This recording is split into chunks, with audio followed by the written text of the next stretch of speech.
लेकिन अब एक ऐसी में 4 फंक्शन 5 फंक्शन दिए गए हैं। तो उसी फंक्शन को आपको समझना है अच्छी तरीके से। वोल्टेज नहीं मिलेगी तो ये आईसी ऑन नहीं होगी, और ऑन नहीं होगी तब तक ये फास्ट चार्जिंग नहीं होगी हमारी। नंबर देख सकते हैं PM660 है, और इसकी जो देख सकते हैं SMB 1351 जो कि हमारी टर्बो चार्जिंग ऐसी है। आउटपुट होने के बाद देखिए ये जा रही है EU501 जो कि हमारी मेन पावर ऐसी है, जो कि मैंने दिखाया है उसमें, जिसका नंबर है PM660। और दूसरी जो हमारी ऐसी है वो EU701 है, जो कि SMB 1351 है, जो कि हमारी टर्बो चार्जिंग ऐसी है यहाँ पे। और ये हमारी मेन पावर ऐसी है। और मेन पावर ऐसी टर्बो चार्जिंग ऐसी को क्या कर रही है, कंट्रोल कर रही है, तो हम समझते हैं।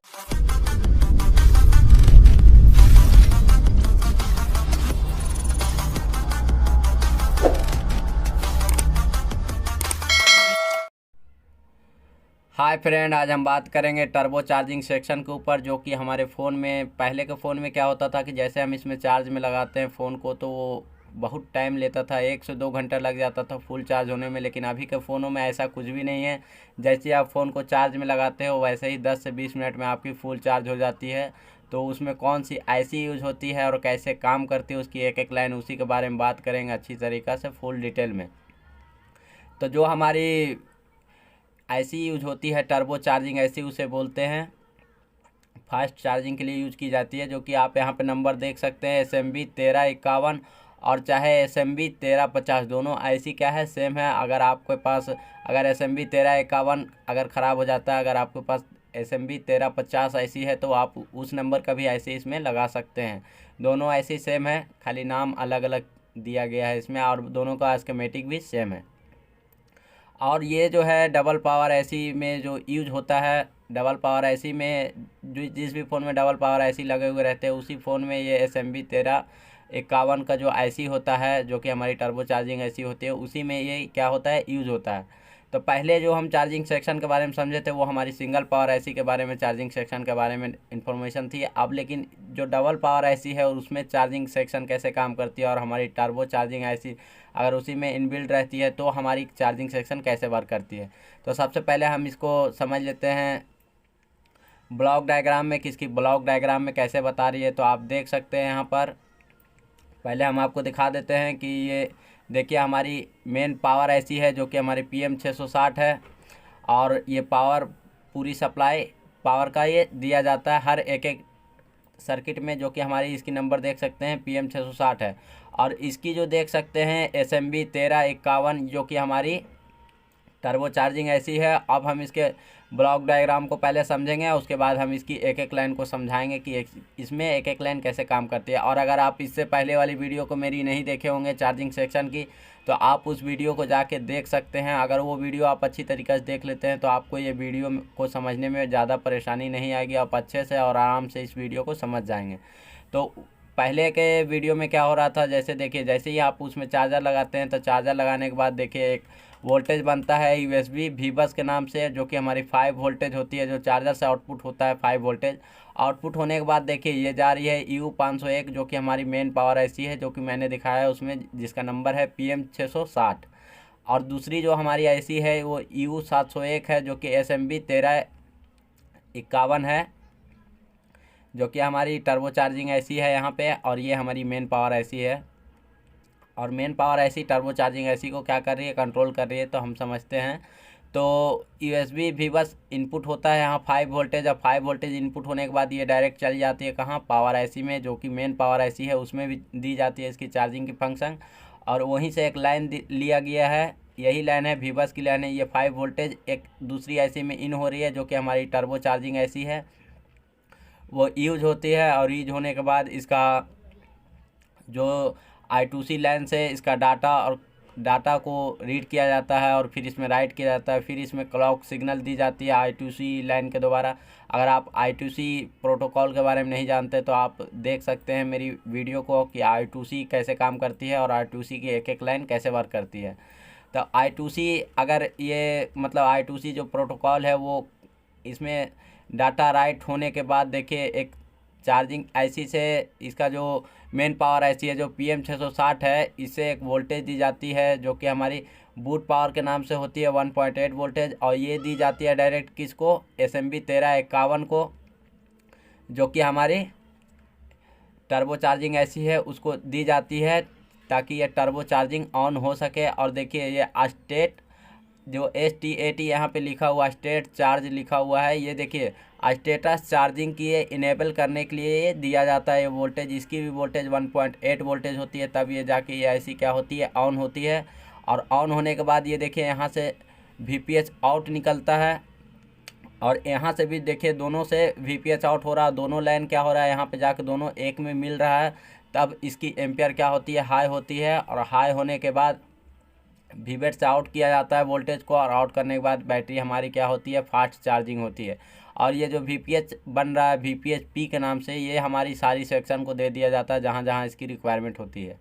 तो अब हम समझते हैं इसकी एक एक लाइन को कि इसकी एक एक लाइन कैसे वर्क करती है। अब तो मैंने ब्लॉक डायग्राम में आपको समझा दिया अच्छी तरीके से। तो ये देखिए ये हमारी SMB 1351 या 1350 किसी भी दोनों में से कोई भी IC लगा हुआ हो तो भी आप देख सकते हैं। और एक हमारी ये मेन PM IC है जो कि हमारी PM660 है। तो अब हम देख लेते हैं। तो ये देखिए हमारे पास मदरबोर्ड का एक कनेक्टर है। जब हम जैसे ही चार्जिंग सब बोर्ड से जो कनेक्टर गया हुआ रहता है पत्ता, और पत्ता से जो वोल्टेज आउटपुट होता है, जैसे ही हम इसमें पत्ता लगाते हैं तो इसमें 41 नंबर और 42 नंबर इसकी VBUS लाइन है जो कि हमारी 5 वोल्टेज होती है, और दूसरी जो 39 और 40 नंबर इसकी क्या है, दोनों ग्राउंड है। और इसकी 41 और 42 नंबर क्या हो रही है, इसकी आउटपुट लाइन है। और 41 और 42 नंबर में आउटपुट होने के बाद ये देखिए यहाँ पे एक डायोड लगा हुआ है, और दूसरी हमारी एक कंपोनेंट लगा हुआ है जो कैपेसिटर लगा हुआ है। ये क्या करता है, डायोड हमारे फिक्स वोल्टेज रखता है। हमारे जो 5 वोल्ट से अगर यहाँ पे ज़्यादा वोल्टेज इन हो जाता है तो इसको फिक्स रखने के लिए इसको यहाँ पे एक डायोड लगाया जाता है। और दूसरी जो है हमारी कैपेसिटर, अगर इसमें गलती से भी AC पल्स आ जाए तो इसको फिल्टर करने के लिए लगाया जाता है। और ये VBUS के नाम से ये आता है, और आने के बाद ये चली जाती है OBP IC में जो कि हमारी ओवर वोल्टेज प्रोटेक्शन IC होती है। VBUS के नाम से और इन होता है, और इन होने के बाद यहाँ पर अगर आप वोल्टेज इसको चेक करोगे तो इसकी वोल्टेज कितनी होगी, 5 वोल्टेज होगी। और अगर जो इसकी OBP के बाद जो वोल्टेज आउटपुट होता है, और आउटपुट होने के बाद यहाँ भी आप अगर चेक करोगे तो यहाँ पर भी इसकी 5 वोल्टेज ही आउटपुट होगी। और आउटपुट होने के बाद देखिए एक लाइन जा रही है डायरेक्ट 78 नंबर की बॉल पे। देखिए यहाँ से निकली रही है लाइन, और निकलने के बाद देखिए ये जा रही है डायरेक्ट 78 नंबर की बॉल पे, जो कि हमारी मेन पावर IC है, जो कि हमारी PM660 IC है। नंबर है इसका IC का। PM IC में ही इसका चार्जिंग का फंक्शन भी दिया गया है। पहले का IC में एक IC में एक ही फंक्शन दिया जाता था, लेकिन अब एक IC में 4 फंक्शन 5 फंक्शन दिए गए हैं। तो उसी फंक्शन को आपको समझना है अच्छी तरीके से। तो ये लाइन देखिए 78 नंबर की बॉल पे इनपुट हो रहा है, और इनपुट होने के बाद देखिए यहीं से एक लाइन ली गई है जो कि हमारी वोल्टेज तो सेम होती है और इसकी लाइन भी सेम होती है। और यहीं से एक लाइन ली गई है, और ले जाने के बाद VBUS सेंस के नाम से ये क्या हो रही है, 101 नंबर की बॉल पे इनपुट की गई है, ताकि जैसे ही आप इसमें चार्जर लगाओगे तो ये चार्जिंग की वोल्टेज को क्या कर सकेगा, यहाँ पे सेंस कर सकेगा। अगर यहाँ पे वोल्टेज इसको यहाँ पे ना मिला तो ये आपको जैसे ही चार्ज में लगाओगे उसमें चार्जिंग लोगो नहीं दिखाएगा, क्योंकि इसको सेंस ही नहीं हो रहा, तब तक ये कहाँ से दिखाएगा चार्जिंग लोगो। तो ये सेंसिंग की लाइन है इसकी, और ये सेंस करता है। और यहाँ पे देखिए ये दोनों पावर IC को इनपुट होने के बाद देखिए यही लाइन क्या हो रही है, एक 40 नंबर बॉल पे इनपुट हो रही है, जो कि हमारी SMB 1351 जो कि हमारी चार्जिंग टर्बो चार्जिंग IC है, उसमें भी क्या हो रही है, ये इनपुट हो रही है 40 नंबर की बॉल पे। और इनपुट होने के बाद अब हमारी कौन सी वोल्टेज बनती है, हमारी बनती है PMID की। तो ये देखिए हमारी 68 नंबर की बॉल पे देखिए एक कैपेसिटर मैंने लगाया है, और ये इसकी एक सिरा ग्राउंड है, और एक यहाँ पे अगर आप चेक करोगे तो इसकी 5 वोल्टेज बताएगी, क्योंकि ये PMID की लाइन है।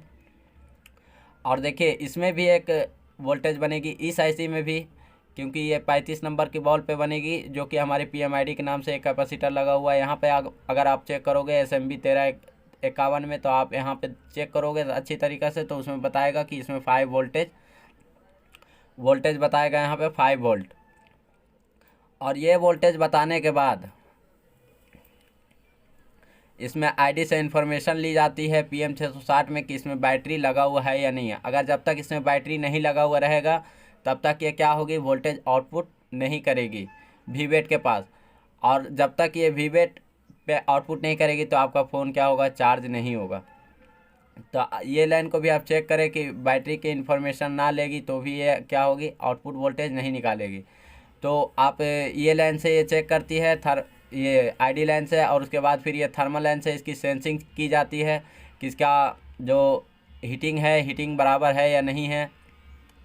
तो ये दोनों लाइन के बारे में मैंने उस वीडियो में अच्छी तरीक़े से बताया। अगर इस लाइन के बारे में बात करेंगे तो वीडियो बहुत ज़्यादा लंबी हो जाएगी। और देखिए, हमारा ये होने के बाद ये बैटरी का इंडिकेशन आइडेंटिफिकेशन लेने के बाद देखिए, एक हमारी 35 नंबर की बल्ब से क्या होती है, वोल्टेज आउटपुट होती है। और यहाँ पे देखिए एक बूस्ट कॉइल लगा हुआ है, यहाँ पे देखिए एक बूट कैपेसिटर भी लगा हुआ है, जो कि हमारी 36 नंबर की बॉल पे इसकी एक साइड इनपुट हो रही है और दूसरी साइड हमारी 35 नंबर की बॉल से कनेक्टेड है।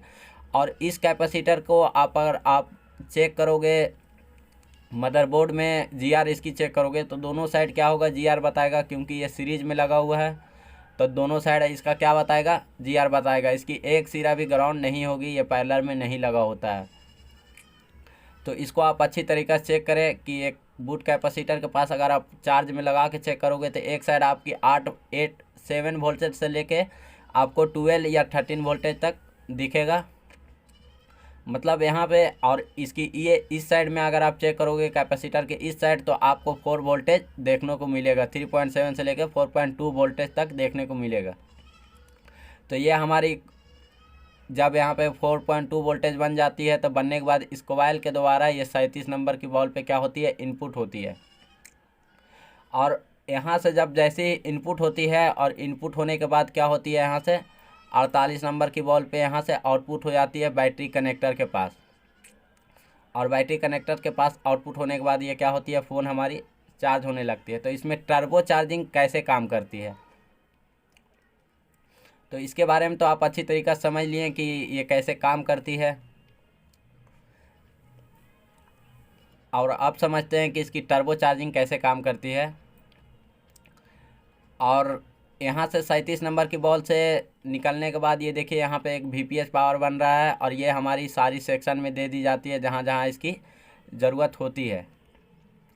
तो ये देखिए, जो कि हमारी SMB 1351 जो हमारी IC लगे हुए हैं, PMID इसमें बनने के बाद ये तब तक वोल्टेज आउटपुट नहीं करेगा जब तक इसकी चार्जिंग IC को इनेबल ना किया जाए। तो इसको सीरियल क्लॉक और सीरियल डाटा से इसको रीड किया जाता है, और रीड करने के बाद इसकी फ़ाइल को राइट किया जाता है। मैंने इसमें सीरियल डाटा और सीरियल क्लॉक की लाइन नहीं बनाई है, क्योंकि इसमें थोड़ा सा जगह कम है, स्पेस कम है, इसीलिए मैंने इसमें नहीं बनाया। लेकिन मैंने ब्लॉक डायग्राम में दिखाया है आपको कि उसकी सीरियल क्लॉक और सीरियल डाटा दोनों की लाइन, उसमें इंफॉर्मेशन ली जाती है CPU से। तो ये दोनों जब इसकी इंफॉर्मेशन ले लेगी, मतलब CPU, और CPU जब इसमें डाटा सेंड कर देगी, चार्जिंग IC को रीड राइट का काम हो जाएगा। और रीड राइट को काम होने के बाद भी ये IC क्या होगी, ऑन नहीं होगी। फिर इसको वोल्टेज दिया जाएगा, जो कि हमारी बूट पावर होती है। बूट पावर से 14 नंबर की बॉल से क्या होगी, PM660 जो हमारी मेन पावर ऐसी है, ये क्या करेगी, वोल्टेज आउटपुट करेगी। और आउटपुट करने के बाद ये बूट पावर के नाम से 1.8 वोल्टेज क्या करेगी, आउटपुट देगी। और आउटपुट देने के बाद देखिए, यहाँ पर एक रजिस्टर लगा हुआ है, जो कि हमारे 100 किलो ओम का रजिस्टर लगा हुआ है, और इस रजिस्टर से पास होगा। और दूसरी रजिस्टर देख सकते हैं, ये देखिए हमारी 100 किलो ओम की जो रजिस्टर लगी हुई है, वो सीरीज में लगे हुए हैं। और जो 1 मेगा ओम का जो रजिस्टर लगा हुआ है, यहाँ देख सकते हो 1 मेगा ओम मैंने लिख दिया है। और जो 1 मेगा ओम का यहाँ पे रजिस्टर लगा हुआ है, वो क्या है, पैरेलल में लगे हुए, एक सिरा इसका ग्राउंड है। तो यहाँ पे क्या होगा, इसका डिवाइडर वोल्टेज बनेगा। तो जो इसका इनपुट हो रहा है 1.8 वोल्टेज, तो यहाँ पे क्या होगा, यहाँ पे वोल्टेज कम रहेगा। और कम रहेगा तो ये IC समझेगी कि ये इसकी सिग्नल क्या है, बराबर है। अगर यहाँ पर भी अगर मान लीजिए कि 100 किलो ओम का रजिस्टर है, अगर 500 किलो ओम का हो जाता है या 1000 किलो ओम का हो जाता है, तो क्या होगी, यहाँ काम नहीं बनेगी, क्योंकि इसको वोल्टेज जितना की ज़रूरत होती है SMB 1351 को उतना वोल्टेज नहीं मिलेगी। और नहीं मिलने के कारण ये समझेगी कि ये वोल्टेज नहीं मिलेगी तो ये IC ऑन नहीं होगी, और ऑन नहीं होगी तब तक ये फास्ट चार्जिंग नहीं होगी हमारी। तो इस रजिस्टर पे आप देख सकते हैं कि इस रजिस्टर पे इसको वोल्टेज दिया जाता है, और वोल्टेज देने के बाद इसकी डिवाइडर सर्किट बनाई जाती है, और डिवाइडर वोल्टेज बनने के बाद इसको यहाँ से एक नंबर बूट पावर के नाम से एक नंबर बॉल पे SMB 1351 जो हमारी टर्बो चार्जिंग ऐसी है उसमें क्या की जाती है, इनपुट की जाती है। और ये इनपुट होने के बाद इसकी इनेबल सिग्नल दी जाती है, जो कि हमारी स्टेटस चार्जिंग की होती है 90 नंबर की बॉल से PM660 जो हमारी मेन पावर ऐसी है उससे दी जाती है। और देने के बाद 1.8 वोल्टेज ये इनेबल सिग्नल इसका दिया जाता है SMB 1351 का। तब ये जाके IC एक्टिव होती है, और एक्टिव होने के बाद ये 10 नंबर की बॉल से क्या करेगी, ये स्विचिंग करेगी। और स्विचिंग करने के बाद अगर ये देखें तो ये देखिए इसका बूट कैपेसिटर है। और अगर आप बूट कैपेसिटर ये सीरीज में लगा हुआ होता है, और कभी भी आप अगर इस साइड आप इसकी वोल्टेज को चेक करोगे तो आप इसको 7 वोल्ट से लेकर के 12 वोल्ट तक बताएगा इस साइड। और अगर आप इस साइड इसकी वोल्टेज को चेक करोगे तो 3.7 से लेकर 4.2 वोल्टेज तक बताएगा इसमें, जो कि हमारी 10 नंबर की बॉल पे स्विचिंग हो रही है, और 11 नंबर की बॉल से यहाँ पे कनेक्ट की गई है इस कैपेसिटर को, जो कि हमारे बूट कैपेसिटर के नाम से जानते हैं। और ये देखिए हमारा एक कॉइल लगा हुआ है जो कि हमारी बूस्ट कॉइल है, और बूस्ट होने के बाद इसको बक कराया जाता है वोल्टेज को, ताकि इसकी एम्पियर को बढ़ा सके। और जब तक इसमें एम्पियर नहीं बढ़ेगा तब तक आपकी टर्बो चार्जिंग काम नहीं करेगी, और आपकी फ़ोन क्या होगी, फास्ट चार्जिंग नहीं होगी। तो इसको सिर्फ एम्पियर बढ़ाने के लिए क्या किया जाता है, इन दोनों IC को क्या किया जाता है, यूज किया जाता है। तब आपकी फ़ोन क्या होती है, फास्ट चार्जिंग होती है। पहले के फ़ोनों में आप चार्ज में लगाते तो काफ़ी टाइम ले लेता था, 1 घंटा 2 घंटा 3 घंटा चार्ज होने में लगती थी। लेकिन अभी के फ़ोनों में ऐसा कुछ भी नहीं है, आप चार्ज में लगाओगे तो 10 से 20 मिनट में आपकी बैटरी फुल चार्ज हो जाएगी। तो वही हमारी कैसे चार्ज हो जाती है, तो ये देखिए हमारी 20 नंबर की बॉल पे क्या हो रही है, ये वोल्टेज निकलने के बाद ये इनपुट हो जाती है, और इनपुट होने के बाद यही लाइन में आके देखिए एक लाइन जुड़ जाती है, जो कि हमारी PM660 और SMB 1351 और 1350 दोनों में से कोई भी ऐसी हो सकती है यहाँ पे। तो अगर यहाँ से देखिए इसकी 20 नंबर की बॉल से इसकी आउटपुट हो रही है VPH पावर, और इसकी देखिए 37 नंबर की बॉल पे आउटपुट हो रही है। और आउटपुट होने के बाद देखिए ये दोनों लाइन क्या हो रही है, एक में मिल जा रही है। और मिलने के बाद देखिए सारे IC को ये प्रोवाइड करा देता है कि जहाँ जहाँ इसकी ज़रूरत है VPH पावर की, और ये प्रोवाइड करा देता है। और प्रोवाइड करने के बाद यहाँ से इसकी 48 नंबर की बॉल से VBAT के कनेक्टर पे, इसके बैटरी कनेक्टर पे वोल्टेज दे दिया जाता है। तब हमारी फ़ोन क्या होती है, फास्ट चार्जिंग होती है। और ये दोनों IC क्या करती है, साथ में काम करती है, और इसको इसलिए यूज किया जाता है ताकि सिर्फ इसकी एम्पियर को बढ़ा सके। अगर मान लीजिए कि इसमें 2 एम्पियर दे रहा है ये PM660 जो हमारी मेन पावर IC है, इस IC से अगर 2 एम्पियर बन रहा है या 1.5 एम्पियर बन रहा है, और अगर SMB 1351 ये जो हमारी टर्बो चार्जिंग IC है, अगर इससे भी अगर 2 एम्पियर या 1.5 एम्पियर बन रहा है, तो दोनों एम्पियर को अगर जोड़ेंगे तो 1.5 एम्पियर और 1.5 एम्पियर इसमें, तो कितना हो गया, 3 एम्पियर। और 3 एम्पियर या हो जाएगा तो ये क्या हो जाएगी, फास्ट चार्जिंग हमारी काम करने लगेगी, और हमारी टर्बो चार्जिंग IC इसी को बोलते हैं, और हमारी जो फ़ोन है वो चार्ज होने लगेगी फास्ट। तो आप देख सकते हैं कि ये दोनों IC का कम्युनिकेशन एक साथ किया जाता है। और मेन है इसकी कंट्रोलिंग लाइन, जब तक ये कंट्रोलिंग लाइन इसको 29 नंबर की पिन पे और 1 नंबर की पिन पे नहीं दिया जाएगा बूट पावर जो 1.8 वोल्टेज होता है, तब तक ये IC क्या होगी, SMB 1351 ये क्या होगी, ऑन नहीं होगी। और ऑन नहीं होगी तब तक ये आपकी मोबाइल फास्ट चार्जिंग नहीं होगी।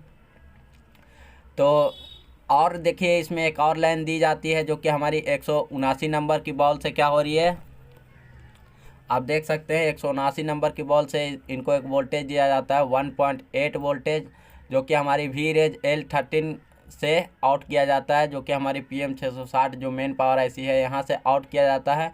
और यहाँ पे देखिए एक 100 किलो ओम का रजिस्टर लगाया गया है। रजिस्टर लगाने के बाद देखिए 43 नंबर की बॉल पे क्या हो रही है, इनपुट हो रही है ये वोल्टेज, जो कि हमारी SMB 1351 जो IC लगे हुए हैं 43 नंबर की बॉल पे इनपुट हो रहे हैं। और इनपुट होने के बाद ये डायरेक्ट जा रही है लाइन कहाँ, SMB स्टेटस के नाम से जा रही है ये CPU में, ताकि जब फ़ोन चार्ज होता है तो CPU इसकी स्टेटस लेता है कि चार्जिंग फ़ोन बराबर हो रही है या नहीं हो रही है। अगर इस लाइन में भी दिक्कत रहेगी तो ये क्या करेगी, अगर मान लीजिए कि चार्जिंग बराबर नहीं होगी तो इन्फॉर्मेशन इसको क्या होगा, बराबर नहीं पहुंचेगा CPU को, और CPU को ना पहुंचने के कारण ये फ़ोन चार्ज नहीं होगी, और नहीं होने के कारण ये क्या करेगी, पावर ऐसे इसको इनेबल बंद करा देगी। ये जो EN सिग्नल है इसको स्टेटस चार्जिंग के नाम से जो 90 नंबर की बॉल से आउटपुट हो रहा है इसको क्या करेगी, यहाँ से वोल्टेज नहीं देगी, और वोल्टेज नहीं देने के कारण ये ऐसी काम नहीं करेगी। तो ये दोनों IC का साथ में कम्युनिकेशन किया गया है, और दो IC यूज करके ही इसकी एम्पियर को बढ़ाया गया है, क्योंकि सिंगल IC को भी कई फ़ोन में यूज किया गया है, लेकिन हाई पावर की मतलब एम्पियर की जो उसमें IC लगाई जाती है वो हाई एम्पियर बनाने के लिए लगाई जाती है। क्योंकि मान लीजिए ये 2 एम्पियर निकाल रहा है और ये भी 2 एम्पियर निकाल रहा है, तो दोनों को एम्पियर अगर इसमें पैरेलल में जोड़ दिया जाए तो इसकी क्या होगी, एम्पियर बढ़ जाएगी। अगर इसको सीरीज में जोड़ा जाए तो क्या होगा, इसकी वोल्टेज बढ़ जाएगी, एम्पियर सेम रहेगी। तो इसको क्या किया गया है, यहाँ पे देख सकते हैं कि आप इसको पैरेलल में जोड़ा गया है, और पैरेलल में जोड़ने के बाद इसकी क्या होगी, एम्पियर हाई हो जाएगी, और हाई होने के कारण यहाँ पे अगर यहाँ पे एक IC अगर ऑन हो रही है और ऑन होने के बाद इसको 2 एम्पियर मिल रही है, तो दोनों अगर IC ऑन होगी तो यहाँ पे 4 एम्पियर मिलेगी, और 4 एम्पियर मिलने के बाद हमारी फ़ोन जो है प्रॉपर फास्ट चार्जिंग होने लगेगी अच्छी तरीक़ा से। तो आज के लिए इतना ही। अगर वीडियो पसंद आया हो तो वीडियो को लाइक करें, शेयर करें, सब्सक्राइब करें। और अगर आपका हैंड स्किल अच्छा है, अगर आप स्कीमेटिक का प्रॉपर नॉलेज रखना चाहते हैं या लेना चाहते हैं, अगर आप प्रॉब्लम फाइंड में फंस जाते हैं कि कहाँ से कौन सी लाइन आ रही है, अगर आपको स्कीमेटिक का नॉलेज चाहिए, एक लाइन का नॉलेज चाहिए, तो फिर आप मेरे ऑनलाइन कोर्स को भी ज्वाइन कर सकते हैं। अगर आपको हैंड स्किल सही नहीं है, अगर आपको आने में परेशानी है, तो आप मेरे ऑनलाइन वाले कोर्स को ज्वाइन कर सकते हैं, और नहीं तो आप आकर के ऑफलाइन वाली कोर्स को भी मेरी ज्वाइन कर सकते हैं। अगर आपको आराम है, आपको जिसमें आराम है आप उस कोर्स को ज्वाइन कर सकते हैं। और अगर आपको वीडियो से ही सीखना है तो आप मेरी वीडियो देखकर भी सीख सकते हैं। तो अगर वीडियो पसंद आया तो वीडियो को लाइक कीजिए, शेयर कीजिए, सब्सक्राइब कीजिए। तो आज के लिए इतना ही। जय हिंद, जय भारत।